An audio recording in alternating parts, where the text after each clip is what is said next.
Okay, I'm going to show you how to solve a multiplication using grid method today.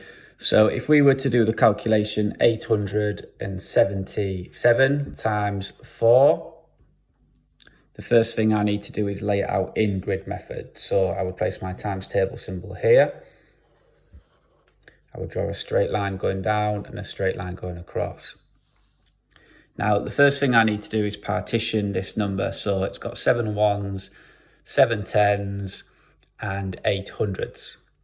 So let's partition that into here to show what each digit is worth.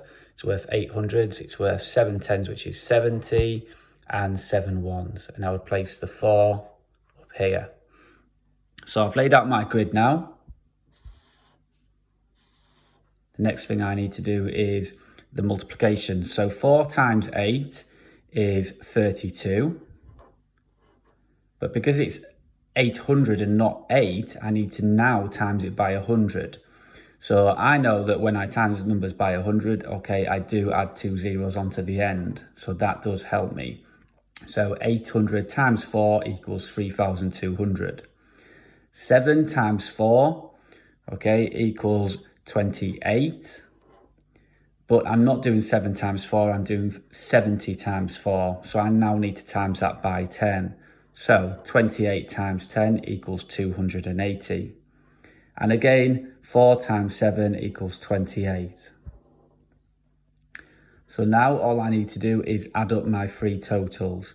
So I'm going to use column addition to help me there. So 3,200, 280, and 28.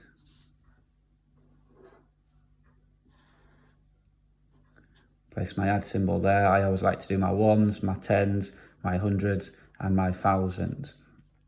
0 ones add 0 ones add 8 ones equals 8 ones. 0 tens add 8 tens add 2 tens equals 10 tens. Okay, so I'm going to regroup my 10 tens to make 100. So 200s add 200s add 100 equals 500s, and then I've got just 3,000s on the end.